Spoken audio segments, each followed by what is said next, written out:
So, Tony, you know what happens to Detroit if they lose more than 25% of their population? I don't know. They have to change the name from Motown to Less Town.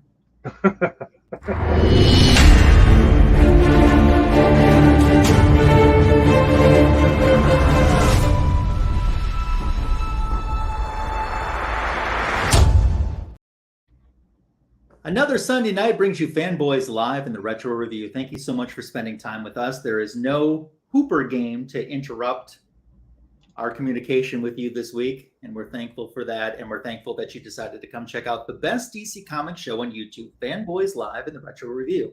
I'm Ryan Magic Lasso, welcoming SK Signature King Tony. Hello, everyone. How are you? Good. Not too bad. Can't complain. The weather was nice. Get to take the kids outside, ride some bikes. So Very nice. love it. Absolutely. Yeah, I just kind of flew in, just finished up work and flew in here to do the show. Hey, that's okay. Yeah.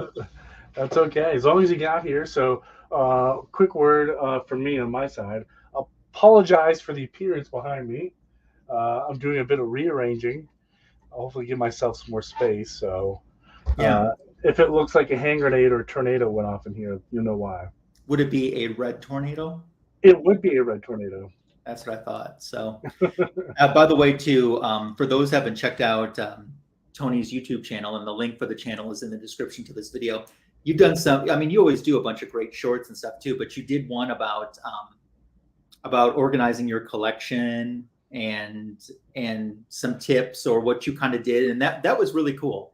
Yeah, YouTube totally screwed the pooch on me for that one. That one wasn't supposed to come out until Monday. Oh, really? And it came out 2 a.m. this morning. Oh. And I don't know how that happened. So enjoy. I did. But it was kind of nice. You know, I get that question a lot. And finally, I made a short video where I can just say, here you go. Yeah. Have at it. But yeah, I don't know what happened. I feel like betrayal, because my shorts usually do fairly well. Yep. I feel like it came out way too early in the middle of the time where no one's awake. So To maximize the. yeah, I get so I it. got hosed, but that's okay. Yeah. So we'd love to welcome Tim the Comic Collector to the show today, but he's not here. I believe he was invited to the show. Yeah. I would like to welcome Comic Food 2814 to the show. 2 unexcused absences. Yes.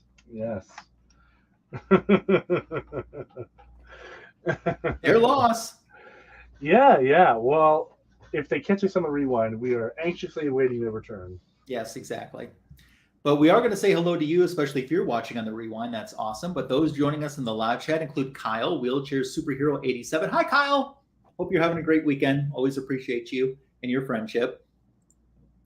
Signature King just mentioned we started a couple minutes late due to testicle difficulties. And then Paul S. says, hey, happy Sunday, everyone. Happy Sunday to you. Always appreciate you showing up for Fanboys. Absolutely. Yeah. DC Comics news. Oh, we have someone else all the way from Canada. Jean Malo. Good evening, John. How you doing? Space Ghost Coast to Coast. It was a great show. Very underrated. Yeah. I wish I could find, and I'm sure it's out there. I just haven't spent the time to look for it. You know, his talk show, Space Goes Coast to Coast, where he interviewed celebrities. I seem to remember an episode where he had Richard Simmons on as his guest. And he asked Richard Simmons what his superpower was. And Richard Simmons, I don't have one. And it's basically just kind of like, That's funny. hey, we got Kachoon here. Ka-choon. Kachoon. Happy weekend to you. Yes. I got a feeling that Kachoon is doing a little research in case he might end up as a guest on Fanboys Live on the Retro in the very near future. He could be checking out the show to see what type of trouble he signed himself up for. Yes, sir. Plenty of it. Believe me. So DC Comics news, what's going on? I know the old rivals, Marvel, they got a big movie that a lot of people have been talking about. So that's probably been stealing a lot of DC. Yeah, the big Ant-Man movie. I've heard some pretty mixed reviews about it. Have you? People absolutely love it, or people absolutely hate it. There's really not a whole lot of in between. I'm seeing a lot of 9s or 8s or 3s and 4s. Wow. Uh, No, I know so you're not the biggest Marvel fan, but is this something you'll see? I probably will. I have Disney. Not that I'm not a big Marvel fan, but DC movies are special to me because it's something me and my wife do together. We go to the movie theater Yeah. when the kids are at daycare. I'll burn the day off. We'll spend the day in the movie theater, sneaking in snacks and whatnot, and then we just. But you got to be excited now that Ant-Man has finally come out because the next movie up is yours. Shazam! Fury of the Gods. Yeah. I'm very excited.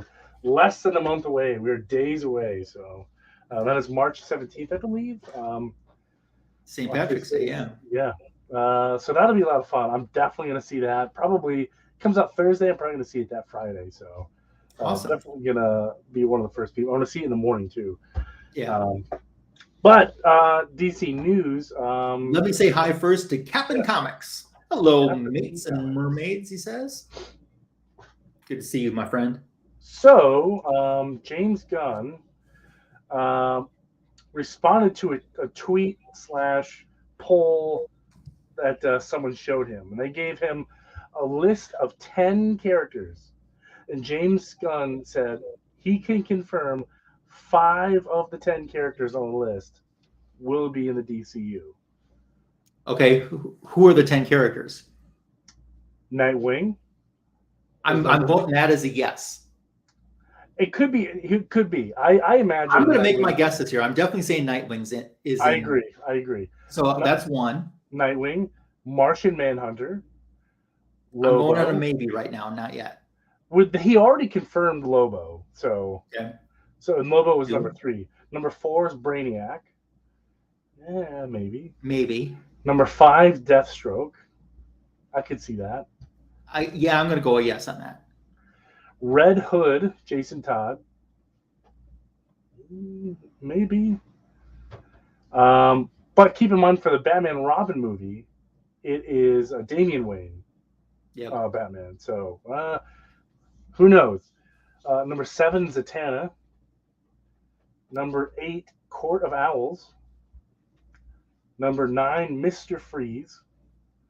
And number 10, John Constantine. So I would say as much. I would love Zatanna, but I don't think it's her. You don't think so? No, because remember, she was proposed for what was an HBO Max series that ended up getting canceled before any production ever happened. I think they just, for whatever reason, washed their hands on that character. Although, granted, this is a new regime. I would love it to be her. I will go with John Constantine and Court of Owls. I want to go back. I see a comment I want to comment on from Paul S. We'll talk about that in a moment. Sure. But yeah, you know what? We already confirmed. I can see Nightwing. They confirmed Lobo already. So my picks are: we might get a John Constantine Zatanna team up. That would be cool. Oh man, I'm gonna say no Mr. Freeze, no Brainiac, no Court of Owls. Although Brainiac, for a Superman story, because he's never been done in the live action movies. Yeah, I'm gonna say. Yeah, I'm gonna stick with it though. No Brainiac, no Mr. Freeze, no Court of Owls, no Martian Manhunter. Even though that, I hope I'm wrong on that one. I hope he appears. I'm also hoping for Justice League Dark Button. Man, no Mr. Freeze, no Brainiac, no Court of Owls. Honestly, I could see all of them, but those 3. But he said only 5 are confirmed. Okay. So that's. If you are a Zatanna fan, you'll definitely want to stick around for tonight's retro review because you're going to see Zatanna maybe in a way that you're not used to seeing her. And we'll talk more about that later. Yeah, right now, we're going to say hello to Kenneth Bird, who stopped by to see us. Great to see you, my friend. John's Comics with Kids. The Super Bowl has finally hit California, so John is not watching it. I guess it's like a week delay from the time that. And we have Cali Comics. Good to see you. And our good Florida friend, Bronze Age Brian. Yeah, you're right, Brian. That would have worked really well. They might be able to sneak it in there some way, but that's a group that I really want them to take the time on. You know what I mean? I don't want them to like Titans, for example, the TV show. They had Trigon on there for like 3 episodes tops, and that was it. But that was a villain that I would love to like be a big season villain, you know? Yeah. So I just hope they do it proper. I hope they do it proper. Oh, he's still scarred by the Super Bowl. And Jean, we appreciate you. Hope you can catch the rest on the rewind. I'm sure he's gonna go watch the Termite. Ant-Man? Is that who it is? Oh, Ant-Man. Ant-Man. No Termite. The Termite. Termite and Bumblebee. So let's jump back to Paul's comment. Yes. So news that Ollie's is selling value packs again. Yes. I was actually at Ollie's this weekend. I don't have an Ollie's by me. I have 2 really close. Really? So how much do they sell these omnibuses for? Because your boy is in an omnibus mood lately. I've seen him go for $10 or $12 at most. Are you serious? For like $100 omnibus? Yeah. Yeah. Someone get me to Ollie's. I've seen him. I had my hands on 2 of them. I considered it, and I didn't. It was the top 100 moments of Batman and top 100 moments of the Flash. Oh wow! I had them. I walked around with them. I put them back. I don't know. But yeah. So at my local Ollie's, I knew that they were selling the value packs and everything with the comic books in it. Someone had gone there and ripped them all open and took to see what's in there.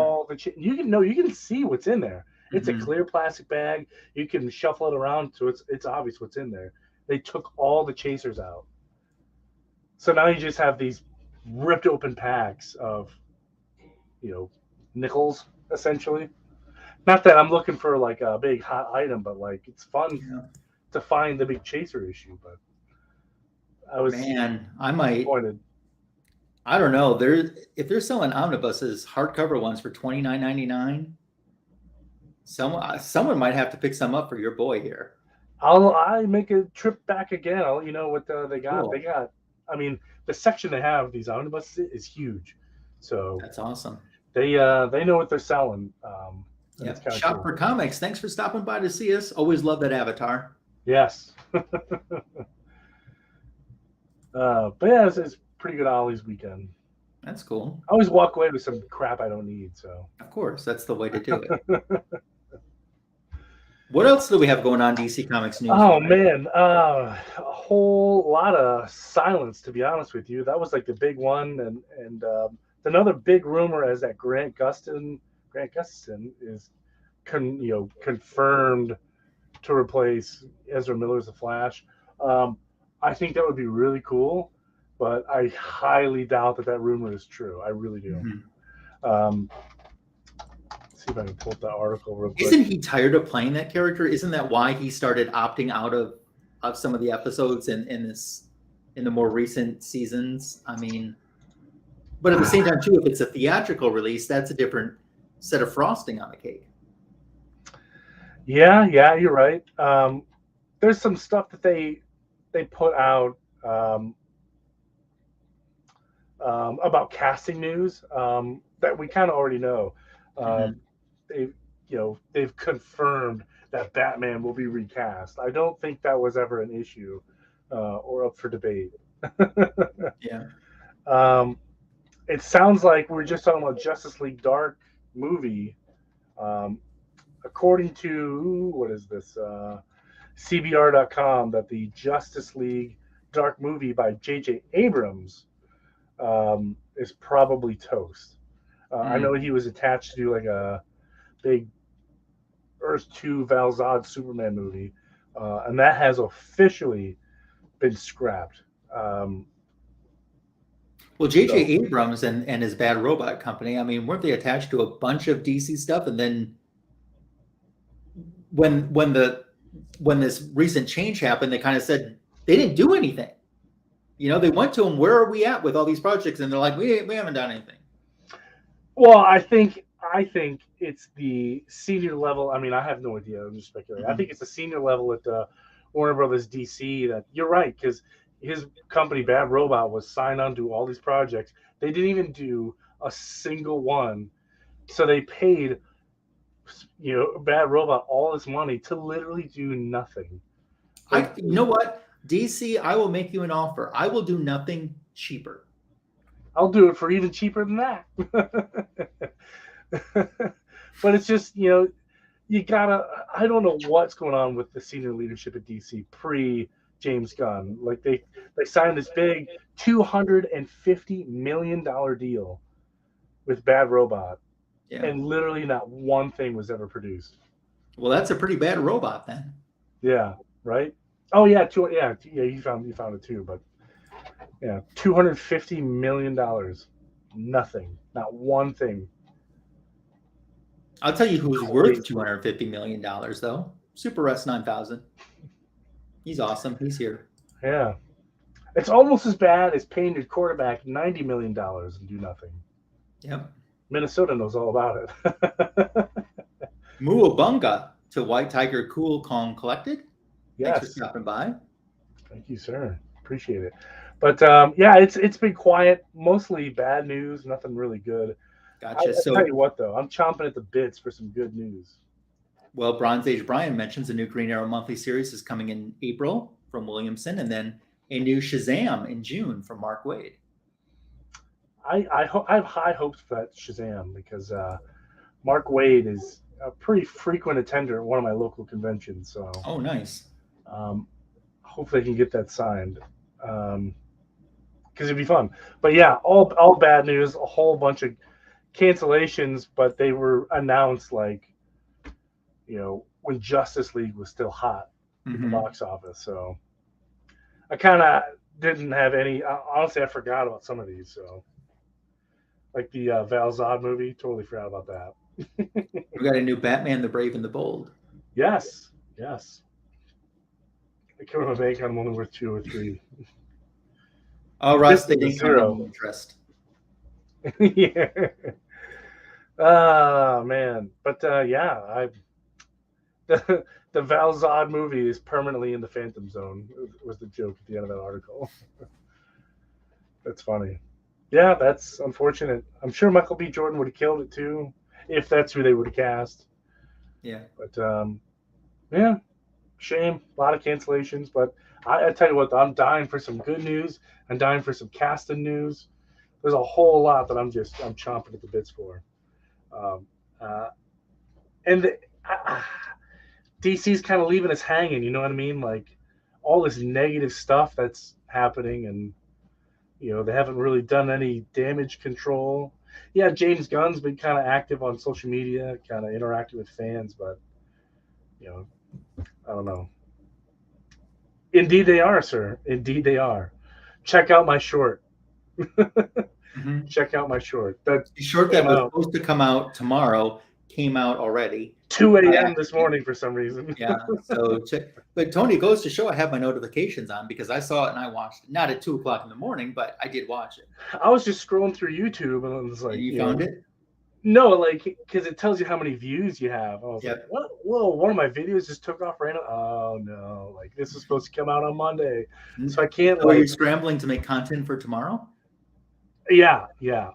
So, yeah, that's a whole nother story. I'll get with you behind the scenes on what I'm doing. So, all right. I don't want to dive into it now, but it's kind of fun. It's kind of fun. Yes, those are comic book cabinets. Also, check out my Instagram, and in one of those cabinets, you should see how many comics came out of it. Wow, it was surreal. Like I didn't expect that. Yep. It was so crazy. If John's still here or someone else that's a little bit more StreamYard active, I apologize for doing this, especially if you're watching on the rewind. I wanted to try to figure this out before we went on the air and I didn't have time. I'm on the free version of StreamYard. Is there a way that I can create a poll here in the free version? Because I'm looking around and I can't find it. if someone knows, if you drop me some info in the chat, that would be appreciative. But Tony, you're saying that kind of wraps up our DC Comics news then? Yeah, it's pretty short, simple, and bland, to be honest with you. Yeah. Well, like I said, I mean, DC knew that a lot of the comic talk this week and this weekend is taken up by the competition. Yeah, let the competition have their day. It'll die off. DC will have a chance to come back, especially with Shazam 2 coming around the corner. Which I want to ask you, have you watched the Flash trailer? Because last weekend you hadn't seen it. Yes, I did. Okay, what do you think? Interesting. I mean, you can tell it's, they took a ton from Flashpoint, which makes me think, like, if you wanted to do Flashpoint, just do Flashpoint, Yeah. Kind of stupid to get this inspired by it and then just not do it. It's so inspired by it, like, come on, man. Just do it already. But I think it's going to be good. That's the problem, as I think, because movie companies want to, when they see dollar signs, they just need more of that money. So if the Flash movie does well, which everyone is anticipating it to do exceptionally well, is there a replacement to Ezra Miller? Would that be something? Henry Cavill gets the boot, who is just amazing, and Ezra stays. Yeah, right. That's like keeping Mara and dumping Jason Momoa. Keeping Amber Heard. Yeah, and what's really sad is if this DC, it is, isn't it? If DCU fails, and they blame James Gunn and all this, like, that's the fans told you what they want. They told you exactly what they want, and you didn't do it. So, shame on you. And everyone wants Ezra Miller gone, but here they are. If it makes $500 million, dude, they're gonna keep him. They're gonna keep him. I'll tell you who doesn't want Ezra Miller gone though. Who? Ezra Miller. Yeah. And meow to the Jackson Roykirk. Meow. And he allegedly is in some kind of rehabilitation program. So Jackson Roykirk is? No. Ezra Miller. No. Oh, okay. No, I'm sure Jackson Roykirk is doing fine. I'm sure he's on a high on life. Okay. Well, I just meowed at him. Yeah. But Ezra Miller said he was in some kind of rehab for whatever reason. I'm sure there's 100 of them, but maybe this is the turning point where he makes a turnaround. I don't know. We'll have to see. Yeah, hopefully he gets the help that he needs. That's for sure. Yeah, they need it. So yeah. Tonight's retro review, we are going Detroit tonight. So I mentioned this recently, just which kind of popped this back in my mind. We were going to do this retro review last May. And you're probably thinking, well, why is it taking 9 months? Well, that's a good question. This was scheduled for us, and we had decided to do this last May. And then that week, Neil Adams passed away. So we scrapped it, and we did a Neil Adams tribute that week, and we never got back to doing this. Tonight, we're doing Justice League Annual number 2, which is the introduction of what is known as Justice League Detroit, although technically they never refer to themselves, nor anyone else refers to themselves as Justice League Detroit. But that's the name that's stuck with them. However, if there was a city in America that needed its own Justice League, yes, it would be Detroit. It would be Detroit. So yes. This aged very well. Yeah.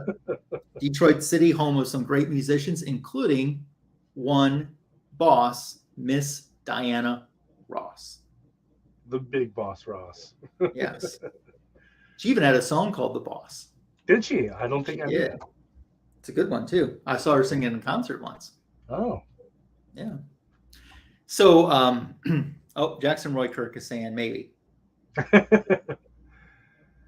You want me to pull tonight, it up? it's the introduction of, it's the Justice League Annual number 2 from 1984, if I'm remembering correctly. And this is the introduction to Justice League Detroit. Tony, you're popping up. I see it right now. Let's look at this cover for a second. Thoughts on the cover? Iconic, very iconic. In my opinion, this is really unique. You have your A-listers up top, you know what I mean? So, and then you have the B team, so to speak. Even though some of those people I don't think belong on the B team, like Aquaman and Martian Manhunter, I don't think they're B team material. But hey, someone's going to show the new guys, Yeah. So, who knows? But I love this cover. I think this is like poster-worthy cover. It is, yeah. I actually remember when I was a childhood collector getting to go to my LCS, and the LCS would have these books about three-ish weeks before they would show up on the newsstand in my little hometown that has no fast food or stoplights. So I saw this cover, and usually when I went to the comic store, I would usually have about $10. I'd devote 3 of it to current issues and then 7 to back issues. And I remember buying this one. I absolutely saw that. I'm like, I can't wait 3 weeks to read this. I have to read this now. $1.25 for this, huh? Yeah, but that was expensive back then. Of course, this is an annual, which is about double the size, which is why Tony and I are just doing this one book tonight, and we're going to split up the story. But I'll get us kicked off in our retro review. Here we see we've got a spaceship that's approaching 22,300 miles above Earth. Of course, we know it's located up there. And they're like, I kept hoping it wouldn't be as bad as I remembered. It isn't. It's worse. They're looking at the ruins of the JLA satellite. Can we rebuild it? And they're like, rebuild what? And Aquaman says, maybe you haven't realized this yet. This is, then you flip the page, the end of the Justice League. Look at the destruction that the satellite is in. And this is after what was referred to as the Earth-Mars War storyline. So we have our heroes kind of taking a look at what their satellite sanctuary, what condition it's in. Hawkwoman is questioning, did Aquaman just say this is the end of the Justice League? And Hawkman says, well, he's upset She-Ra, and who isn't? So they're going through the damage, seeing if there's anything that they can salvage from that. And they end up, we see them, they're back on Earth, and Aquaman says, we're going to meet in 1 week. And he says to Green Arrow, who's asking, how are we going to rebuild this? And he says, well, even if we could repair a headquarters, I doubt we could repair ourselves. But we'll meet in New York in 1 week at the United Nations. So Aquaman heads to the Florida coast. He needs to get back to Atlantis, to the woman that he loves. You can see how happy he is as he's starting to approach Atlantis. He gets there. He calls out for Mira. She's not there, but she has left a message for him. And essentially, it's a Dear John letter. And she says, my darling, this is painful for me, and it will be painful for you too, I imagine. I say I imagine because I no longer know what pains you or what you find important. We shared so much once, our thoughts as well as our love, but all that seemed to end when our son died. It's just taken me so long to accept it. Duty replaced love in your heart, duty to me, to Atlantis, even its people, deposed you, and duty to the League. I know that your duty to the League is the most important feeling in your life. That's why you remained with them during the crisis rather than with me. I could stay your wife without love if I was still somehow important in your life. But if I don't have that, I have nothing. Goodbye, my love. Please don't try to follow. That's pretty harsh. Yeah. So Aquaman's upset, and we cut to a week later. We have an ABC News special bulletin. They're getting ready to cover the press conference that Aquaman's holding at the United Nations. Aquaman is inside. He's talking about what came to be during the Earth-Mars War.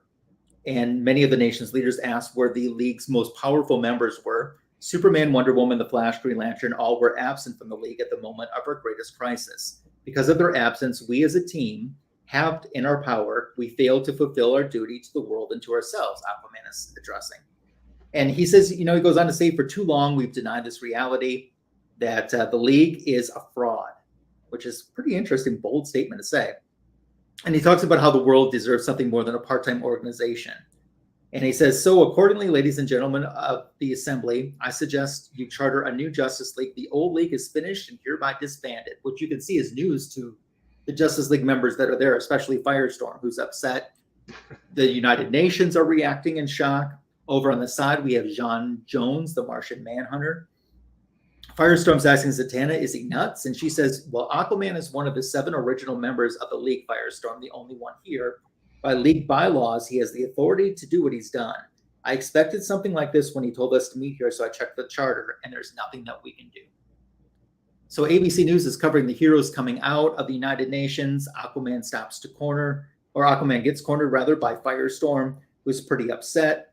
And Aquaman says, you heard what I said. The world needs a committed fighting force, a team of full-time active members living together, training together, sharing a common purpose, a common duty. And he's like, who among you here is willing to make that commitment? The choice is really yours. You give the League full alliance or give it nothing. And he starts asking Red Tornado, Green Arrow, Black Canary, and they're all passing. Hawkman and Hawkwoman, they say their allegiance is to Thanagar. Then actually scroll back up just a little bit. Then he asks Zatanna, and she's like, let me surprise you, Aquaman. I will make that commitment. And then Elongated Man's like, yep, I'll do it too. And he's up, how about you, Firestorm? Sorry, you can go back down. And Firestorm's like, yep, we can do it. But then you see there, he's being talked to by Professor Stein, who says, some of us have other lives too. You can't make this answer for me. And so he bows out. And on the next page, we start to see the heroes starting to walk away. And what we have left are the 3 individuals who have made this commitment to the League: Aquaman, Elongated Man, and Zatanna. And they turn around to see someone addressing them, and we can know pretty much by the color of the hand that it is the Martian Manhunter, and he agrees to make this pledge as well to join the League. He's proud to join. And Zatanna says, perhaps the League is not as morbid as you imagine, Aquaman. We 4 can be the core of a new, more committed Justice League with you as our leader. And Aquaman's a little taken back by that, but he's like, I don't know what to say. And they're like, say yes. And Elongated Man announces to the happy crowd, you just met the new Justice League. So news of this is going all around the world. Okay, look at that top panel, Tony.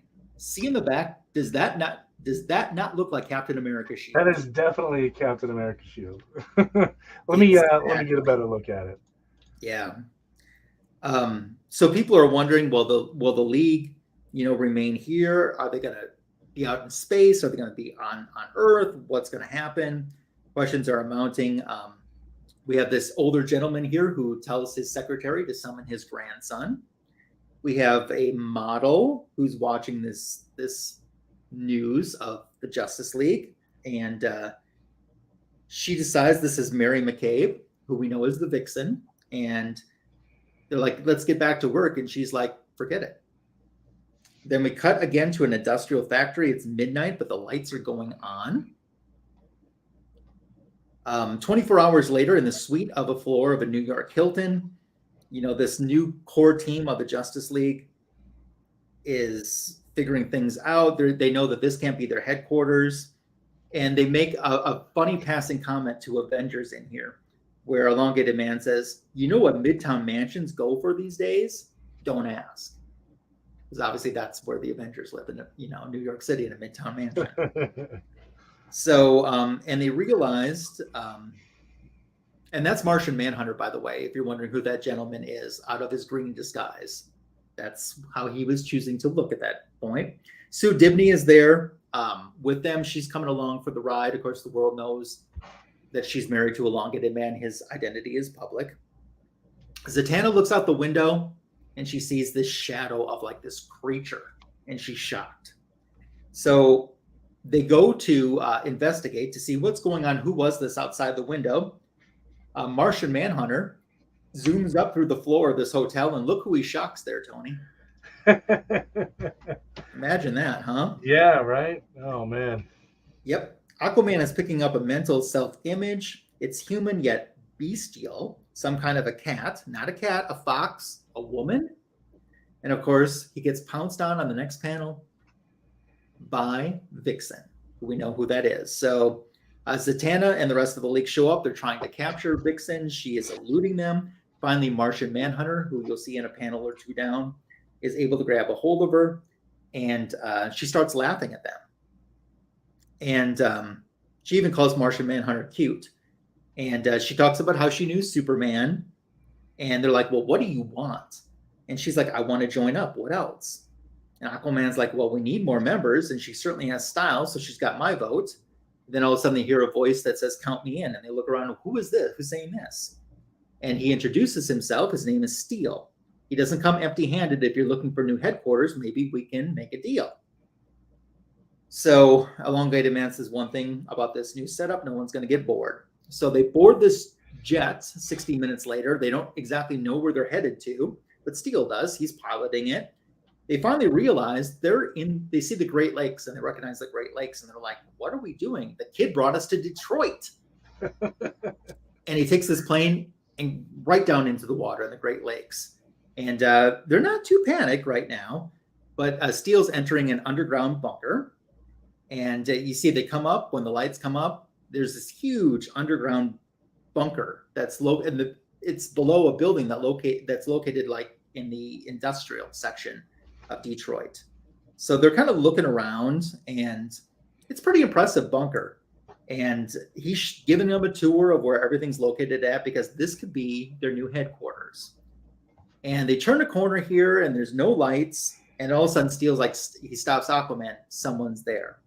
And so he uses his infrared, and he realizes that a shot is coming. The shot's fired. It hits him. They look on. They see someone costumed up. And Steel is not, he doesn't know who this is, but he goes full force because he knows he's not supposed to be in here. This is his grandfather's plant, which is inherited to him. He has all right to be there. And they start to battle. So that's my half of the annual. Tony, were you able to read this second half? Yep. Okay. Yeah, like you said, they were starting to battle. I like some of the animations here. How they animate it was pretty funny. You see him just kind of bouncing around, like he was Neo from the Matrix. Of course, there's always a sword in every battle. It seems like, and they cut some beams. They do a lot of structural damage for an underground bunker to be safe in. But in true Scooby-Doo fashion, they unmask him, and if it wasn't for you meddling kids, Mhm. They find out it's a gentleman named Dale Gunn, which I think is pretty funny. A few He's the right-hand man of Steel's grandfather. So Yeah, it's someone that this new Steel has known all his life. Yes. But neither one of them kind of knew that he didn't know that. They didn't know who each other was at the time. Hence the fight. And Vixen is instantly smitten. And so who else is? Zatanna. Both of them want to stir the spaghetti sauce. With Dale Gunn. They want to stir it. That's too funny. So they they apologize to their introductions. They go further into this bunker, and they start talking about the location of it. They're like, it's right here, central Detroit, post World War II abandoned factory, right here. It's super cool. We cut to the next morning on Cameron Street. We see what would be a big gang fight between looks like the I don't even know who these people are, because on the back of the jacket you see the Cans, CANIS, Cans. And some other gang. So there's the big fight. A homeless man who's rummaging through the trash runs down the alley to go get someone that he knows. And this is the introduction of Cisco Ramon vibe. Not Cisco Ramon. I forget what Paco Ramon. Paco Ramon, yes. I was gonna almost said Pico, but I was like, wait a minute, that doesn't sound right. Paco Ramon. So here we go. It's showtime. Vibe comes out there and starts doing his Vibe thing. One thing that kind of annoyed me about this kind of animation is maybe I'm just too used to kind of like CGI in movies, but I thought this was animated pretty poorly to demonstrate his abilities. Just looks like he just throws energy, but yes, he does that, but he does a lot more than that. And as that fight happens, where was it? The fight ends. We cut back into the abandoned factory to a Aquaman getting dressed for some reason. I don't know why we needed that. It wasn't even Jason Momoa, so my wife was not interested. Gunn is kind of telling them about the neighborhood and kind of what to expect. It's like a rough neighborhood. They go outside. Telling them about Vibe because they saw him. Tell them about Vibe. So they run out there. And I like Vibe right here. He's kind of like, he sees Aquaman and he's just like, whoa, check out those clothes, you know? Mm-hmm. Which is pretty funny. He runs into Martian Manhunter, and this is probably the best demonstration of Vibe's power. So when Aquaman puts his hand on his shoulder, he can, like, what's the word I'm looking for? Channel the energy to, like, throw somebody back without actually, like, moving. You know what I mean? And I thought that was pretty accurately drawn here. So when Aquaman put his shoulder on him, was probably going to tell him, like, listen, you better, like, leave the likes of the Justice League to us. You know, he gets thrown back, and, you know, he has this moment of realization. He's like, hey, you know what? Like, maybe I got a place for you. You seem to have some pretty unique abilities.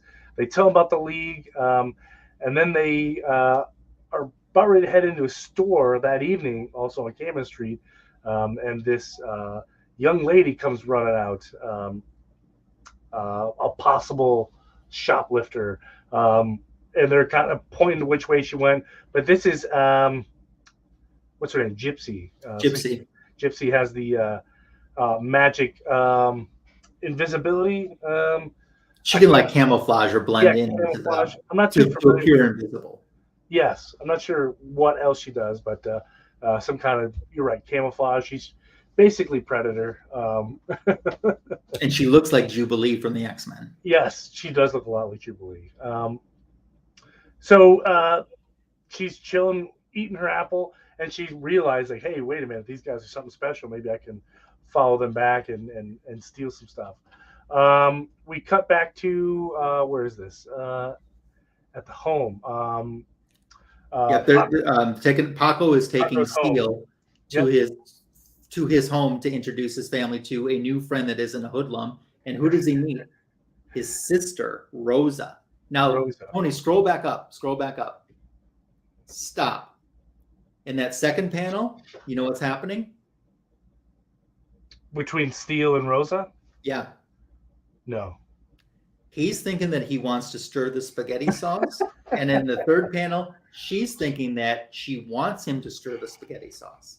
I need your spatula to stir the sauce. Yep. I'm glad Paco, that's, like any big brother, is kind of going back off. Yeah, right. He's gonna take the kids, I imagine. Are those Rosa's kids? It doesn't really. They're just random kids. No, those are his brothers and sisters, I think. Okay.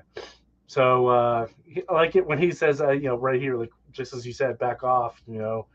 That's my sister, and he's just like, wait a minute, bro, like, relax. So we cut back to the abandoned warehouse where right there. Now, what did I say? You're going to see Zatanna in a way that you usually don't see her. Right in this very laced up, see-through. What was his gun? What something gun? Doug. Was it Doug? Dan. Mr. Gunn. We see Mr. Gunn here. I forgot his name because he looks like Mr. T, but with like a scarf. Dale Gunn. We see Mr. Dale Gunn here, kind of monitoring the power situation. He's like Alfred, he's very behind the scenes, kind of keep the lights on kind of guy. Zatanna's thinking, maybe he'd want to stir the spaghetti sauce. Yeah, right. They're talking about whether or not they sing in the shower or what else they do in the shower, which is funny. And she's, sitting on the desk, all seductively eating cookies. Mm-hmm. And then we cut to Gypsi kind of coming in to the compound, doing her invisibility thing. And Mr. Gunn is watching the team train together. They have Zatanna and Mr. Gunn have this, Lady in the Tramp-esque moment where they, like, accidentally touch each other, Tony, read what she asked him right there. So he's singing in the shower. Do you snore in your sleep? Yes. I mean, for 1984 in a comic book, that's seductive. Yeah. How romantic. I snore like a dying Wookiee in my sleep. But anyway, so the security breach, happened. The alarm's going off. Everybody, let's find this intruder. They can't, obviously, they're not going to be able to see her, but they're detecting the movements on the sensors within the compound. And just like before, Martian Manhunter grabs her because he can see that. You guys know who Martian Manhunter is. I'm not going to explain. Yeah. And Zatanna somehow in between panels has gone from this negligee into her costume. Well, she's Zatanna. She can just. Yeah. Now she's ready for battle. But a few panels up, she's running down the hall, and Vixen sees that she's trying to make some moves on the man that Vixen wants. Girl, I told you I saw him first. Yeah, that's right. Yeah. I forgot about that panel. Yeah, but we never actually see on a panel her. We just go from nightgown to costume. Yeah. Sorry, I don't mean to keep interrupting. No, that's okay. The spaghetti was not prepared. Wasn't boiled. But they catch her and they say, "Hey, what are you doing? Like, what are you here? Like, that's crazy. You can do a camouflage." And she says, I'm just here trying to survive and live. And she makes her living by stealing stuff. And then now they try to get the truth out of her, and she's like, "Oh, from a gypsy? Like, yeah, not gonna happen." And then poof, she disappears. Not invisible, like just flat out gone. And right at that time, they hear the doorbell, and of course, Steele was like, "Who could it be? Is it a supervillain?" And I was like, "Bro, do you think if it was Lex Luthor, he'd be ringing the doorbell?" Well, he's a new superhero. True, but I mean, like, come on, man. So they go out, and it's the neighborhood, and they're throwing this really cool block party, kind of welcoming them to the neighborhood. And of course, there's this big dance off between Vixen and Vibe. And everyone just kind of had a good time. We see Gypsy off the distance. She's not too far off. Zatanna makes a toast to new friends. And then we end on this big splash page of the Justice League in Detroit. Yep. Kind of a fun little read. So I want to acknowledge a few people that will come into the chat, but before I do that, and Tony went away.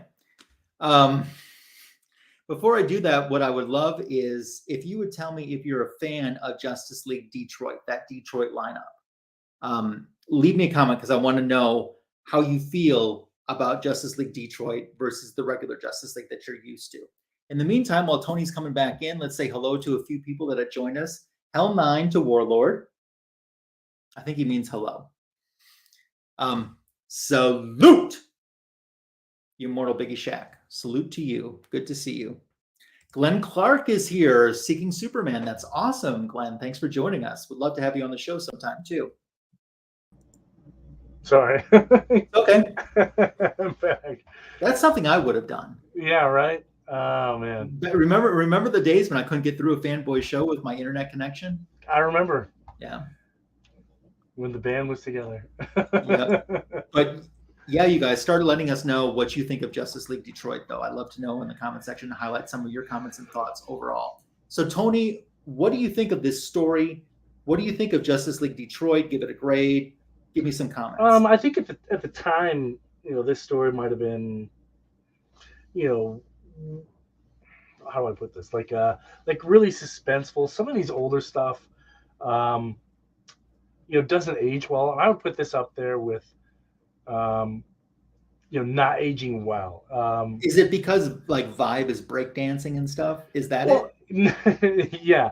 I mean, back in the, I wasn't around when this issue came out. I was like -2. So I don't have a whole lot of experience with Detroit in the 80s.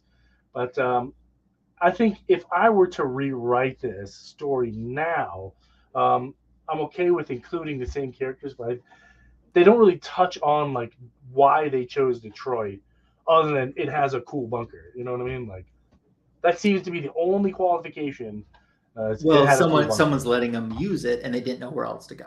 Yeah, well, look at Aquaman. He said like we need to stay in New York because Mhm. it's the capital, of humanity. Yeah. Which that makes sense to me. But then you're off to Detroit. You know what I mean? It might as well be Des Moines. It makes no difference. Mhm. But yeah, because Detroit now, I'm sure back then they were struggling too, and I feel like this could have helped the city a little bit, kind of escape reality. But they had a block party, and that was kind of like it. But other than that, I mean, Gerry Conway, I really enjoy his stuff, so it's ranked pretty high on my list. I'm going to give it a 3.5 out of 5. I haven't read this in quite some time. I'm actually going to go 4. I really enjoyed the story. There's some dated references to it, like the breakdancing and stuff too. It's definitely a bold move when you have a title that has so many blockbuster heroes in it to really revamp it with a lot of characters that, well, I mean, let's think of this lineup here. Outside of Aquaman, there was a Steel. It's not the same character. But it's the same family. He had a short-lived 5-issue series in the Bronze Age. But how many of those other characters actually had their own ongoing book? None of them, I don't think. Yeah. So it's an interesting, bold move. But I remember some of this stuff with some fondness, like the issue where the original League comes back and confronts them. That was a good story. Yeah, well, what the heck you doing? Why'd you go to Detroit? Yeah, exactly. Of course, and another part too, they actually leave Detroit after a while and go back to the original sanctuary in the cave and in Happy, what is that? Happy. Not Happy Valley. It's not Happy Cove. You know what I'm talking about, though. The original. I know what you're talking about. Yeah. The OG. Yeah, they went back there for a while. So Paul says that he can't lie. When this book was out for its time, he was a fan, especially when Batman came back. Okay. And Jackson Roy Kirk Meow says he didn't read JLA or the other related titles after Crisis. Fair enough. This was slightly pre-Crisis, so I'm going to go 4 on it. I'm going to do 4 hot dogs out of 5. Happy Harbor. Happy Harbor, that's it. Yeah, thank I you, would say Paul. Happy Bay, but I was like, that doesn't sound right. Happy Harbor, that's right. So yeah, we finally got the Justice League Detroit retro reviewed. Yes, we got that out of the way. Yeah, it's an interesting read. I don't think there's been too much vibe, since Vibe. Yeah. Man, when was the last time we got a good vibe on Vibe? Vibe was, probably the Flash TV show, Yeah. But really in the comic, and they really didn't do a whole lot with that. I was supposed to meet the actor who played Vibe, was all set to do that and got to my event, the Heroes and Villains event in Chicago, and he had canceled that year. So didn't get to meet Vibe, and he never came back. Maybe Chicago needs a Justice League. Well, Detroit and Chicago aren't that far away in the general scope. They are not. So, yeah. But yeah, this is an all right read. Curious to continue that story. So it's definitely a unique take. But yeah, whatever. Yeah, pretty good. I like it. Are you ready for a book show and to tell us about what's going on your channel, or do you want me to go first? You go first. Give me an extra minute because I got to grab a book. All my books are on the floor in the other room. I just got to see where I found my books. Okay, so, give me a hot minute. Yeah, I'll go first. So on my channel, this past week, I dropped a video, my first submission to CGC, and I do an unboxing of that. I also unboxed the second most expensive comic book in my collection. Both of these are graded comic books that I show. Both are signature series. One is a CGC, one is a CBCS. Thank you to all of those who've watched the video. More views on this than my average views that I get, so I really do appreciate that. I'll drop a back issue of the week short tomorrow that ties in with the Marvel movie that's in theaters right now. On Tuesday, I have a spectacular Spider Haul. It's part 3 video dropping on Tuesday afternoon. So you look forward to that on my channel in the future. So for a book show, keep in mind that Justice League of America Volume 1 is a title that went 25 years, but they only had 3 issues that were annuals. They only had 3 annuals after being published for 25 years. So since we reviewed annual number 2, I thought I'd show you the other bookends. So this is the cover the year before, 1983, for Justice League of America annual number 1. Pretty cool cover there. Dr. Destiny looking very much like Skeletor from He-Man and the Masters of the Universe. Then we have issue number 2, which we retro reviewed tonight. And then there was one more Justice League of America Volume 1 annual the next year that tied into Crisis on Infinite Earths. And we see this still is the Justice League Detroit cast, mostly, although see a couple of additions like Black Canary and Green Arrow over there as well. So I thought that these 2 books would be good book show material tonight to tie into our theme. And Jackson Roy Kirk, I hope you get a chance to check out that video because some fun stuff in there, I think. It's amazing. I show a grand total of 2 books in this video, and it's still 18 minutes long. Boy, someone likes to talk.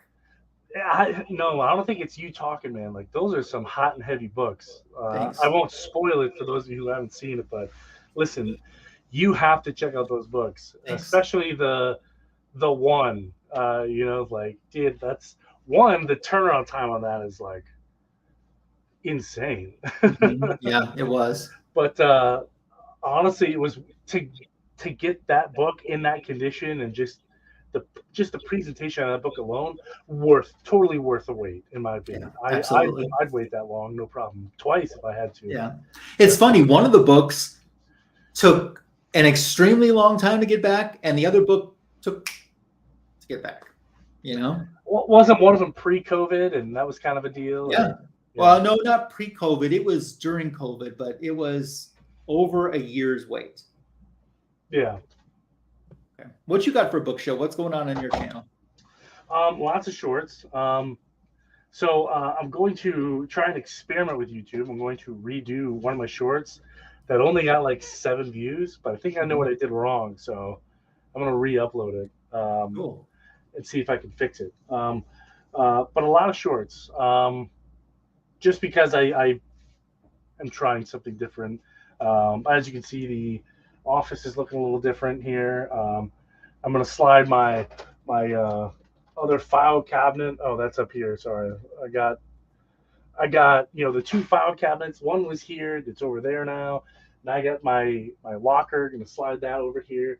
Hopefully I can open the door now. I mean, not all the way. I can walk in and out just fine, but like, it's just wide enough that I can walk through it. Like, this is a tiny room, but I'm happy to have the space. So trying some stuff out, see if I can utilize the space a little bit better than what I had. But keeping with the Justice League of America theme here, I have Justice League of America #1, Rebirth, signed by Steve Orlando. And I'm going to get my cameras back up again soon. So I know that's always kind of fun to mess with different angles. I also have the B cover, also signed by Orlando. And in this Justice League of America, they have Ray, they have Killer Frost, Vixen, Lobo, Batman, Black Canary, and the Atom. And some of those characters did get one-shots. I also got them signed as well. We got the Atom, Killer Frost. Nice. The Ray, and Vixen. So, yeah, very cool.